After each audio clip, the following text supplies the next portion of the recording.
सदगुरुदेव भगवान की जय। श्री मौनी बाबा भगवान की जय। श्योहम श्योहम श्योहम। दीन दयाल बिरद सम भारी, हरहु नाथ मम संकट भारी। दीन दयाल बिरद सम भारी, हरहु नाथ मम संकट भारी। सद्गुरुवे नमः। आपकी त्याग भावना की सूचना हवा की तरह पूरे क्षेत्र में फैल गई। श्री महाराज जी जिस भी गांव में जाते उसी गांव की गलियों में मौनी बाबा की जय जयकार होने लगी। क्षेत्र का हर परिवार यह चाहने लगा था कि मौनी बाबा महाराज जी हमारे घर के आंगन में एक बार बैठकर भोजन कर लें तो हम धन्य हो जाएंगे।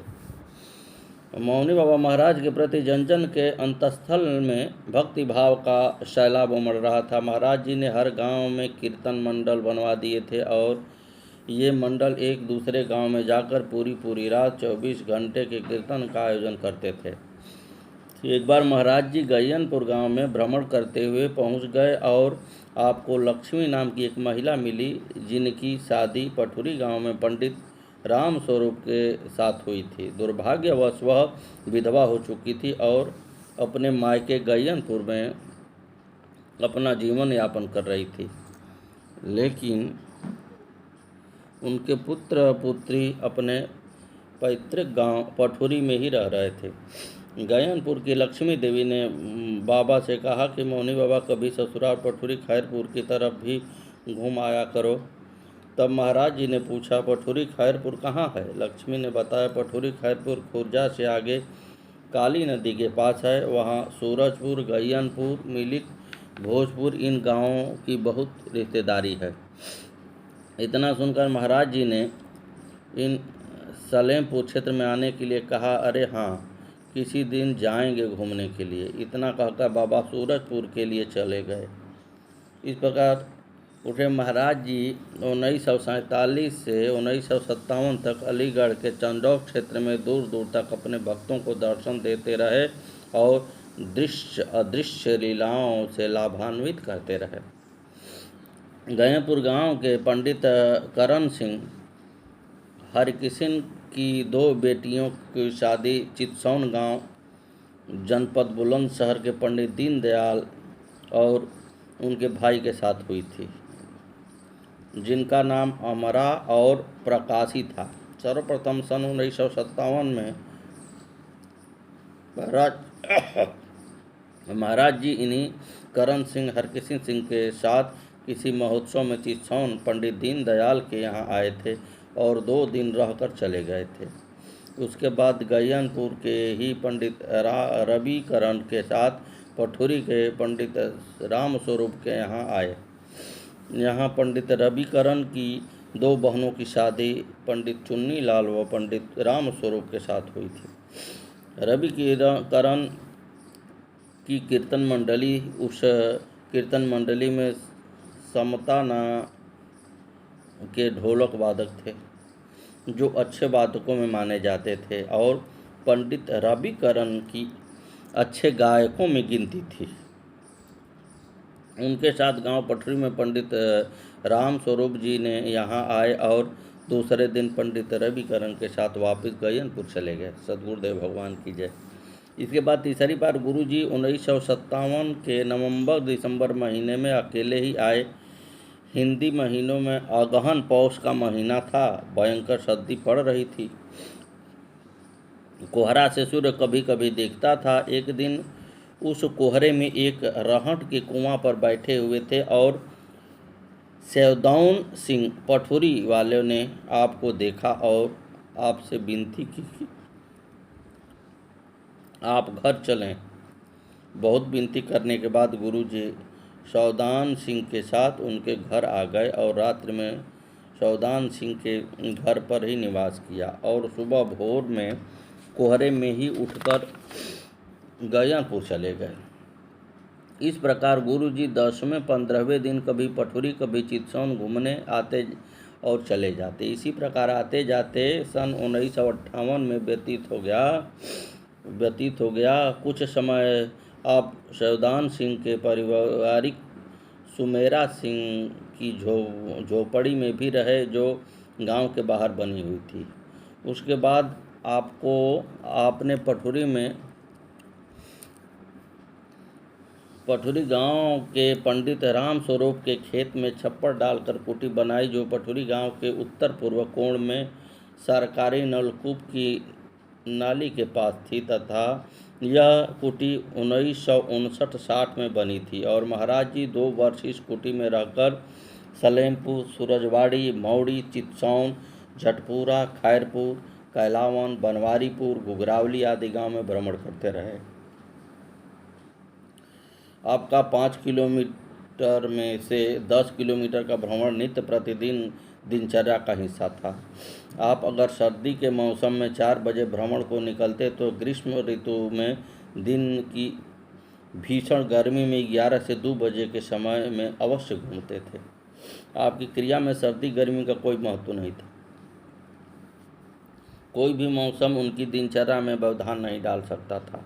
मौनी बाबा की महिमा को भजन द्वारा दर्शाया गया है। सद्गुरुदेव: मौनी नाम अपार पार काहू नहीं पावा, मौनी रह कर मन को मारा, देह ध्यास का भास विसारा, भूख प्यास दिए मार तृष्णा कोष जलाया, मौनी नाम अपार पार काहू नहीं पावा। सम देखे और सम को धारे, विषय वासना सबको जारे, शरद गरम इकसार सभी से नेह हटाया, मौनी नाम अपार पार काहू नहीं पावा। मोह माया कभी पास न आवे, सब में रहें सब पर सबय भगावे, दीना सबको मार सभी से प्रेम बढ़ाया, मौनी नाम अपार पार काहू नहीं पावा। विद्यानंद हृदय में राजय, ज्ञानानंद का बाजा बाजय, गाजय आत्म तार हासा भेद बताया, मौनी नाम अपार पार काहू नहीं पावा। सद्गुरुदेव भगवान की जय।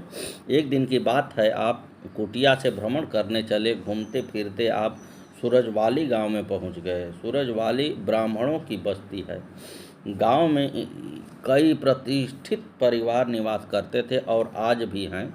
उन्हीं में से एक परिवार जन का गन्ना पेरने का क्रेशर चल रहा था।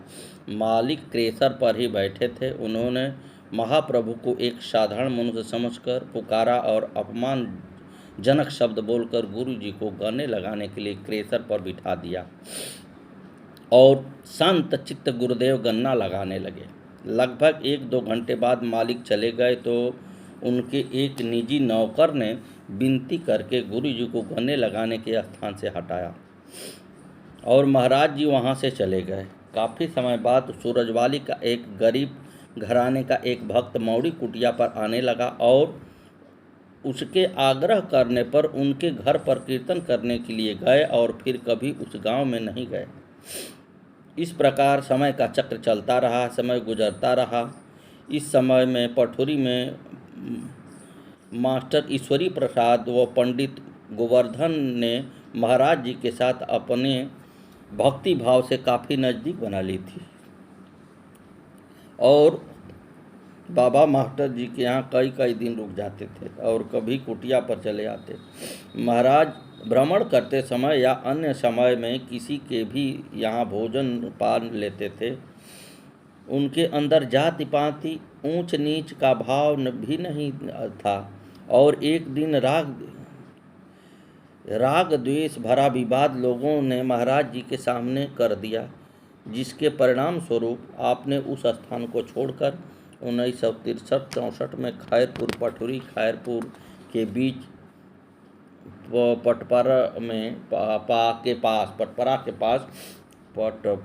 के पास छप्पर डालकर कुटी बनाई, जो कई बार बनाई बिगाड़ी और अंत में एक छोटा सा छप्पर डलवाया जिसमें केवल एक छोटी सी चारपाई ही आती थी। इसके सिवा उसके एक आदमी के खड़े या बैठने के लिए स्थान नहीं बचता था। सर्दी का मौसम था, अगहन पौष का महीना था। भयंकर कोहरा व पाला पड़ रहा था। पठुरी वाले शैवदान सिंह रात्रि में गेहूं के खेत में पानी लगा रहे थे। लगभग रात्रि के 12 बजे का समय था। उन्होंने सोचा कि चले थोड़ी देर बाबा जी के पास बैठ जाएंगे। वहाँ पहुंचकर क्या देख रहे हैं कि बाबा जी कुटिया में नहीं हैं। कुटी से दूर एक खेत में नग्न शरीर एवं लंगोटी लगाए आसन लगाए भजन में लीन हैं। वह इन घोर तपस्या के दृश्य को देखकर चुपचाप वापस नलकूट पर आ गए। महाराज जी, पौष व माघ माह की रात्रि में जब पाले कोहरे या बरसाती रात हो तो भी आप कुटी से बाहर खड़े रहकर या बैठकर साधना करते थे। एक बार चंडौस क्षेत्र में भोजताल आश्रम पर भी माघ पौष के महीने में 40 दिन रात्रि में ताल के बर्फ के समान शीतल जल में गर्दन तक शरीर जल में डुबाकर खड़े होकर तपस्या की थी। सद्गुरुदेव भगवान की जय। सन 1967-68 में ईस्वी में खैरपुर पटपरन में कुटी के पास कल्लरी में एक छोटी सी कुटिया बनवाई और एक पक्की कुटी का निर्माण कराया, जिसमें पठुरी के मंगो पंडित जी, ईश्वरी प्रसाद जी, गोवर्धन जी तथा बिहारी लाल पंडित जी का विशेष सहयोग रहा, जिन्होंने पठुरी, कुराला, भटवारा आदि गांव में 1-1 या 2-2 रुपये तथा 8 आना 4 आना का दान मांगकर योगदान दिया। खैरपुर से पंडित विजयपाल, ब्रजलाल, शिब्बू, मानक चंद, चेतराम, भगत जी आदि का भी काफ़ी सहयोग रहा। एक समय कीर्तन मंडली भी खैरपुर के इन्हीं लोगों के साथ इंद्रजीत तथा बाजे मास्टर डालचंद डल्लू के साथ चली थी। इसी दौरान महाराज जी ने सुल्तानपुर वट वृक्ष के नीचे एक गड्ढे में बैठकर रात्रि में साधना शुरू की थी। 1969-70 का समय चल रहा था। यह स्थान बिल्कुल निर्जन था। वहाँ दिन में भी आदमी आने से घबराते थे। निर्जन स्थान होने के कारण यह रात्रि में असामाजिक तत्व एकत्रित होकर अपनी योजना बनाया करते थे और गांव में लूटपाट को अंजाम देते थे। एक दिन यहीं लोगों में से एक अमुक व्यक्ति बाबा जी के पास जाकर इन्हें डराने धमकाने लगा। सद्गुरुदेव भगवान की जय। श्री मौनी बाबा भगवान नमो नमः। आगे की कथा कल।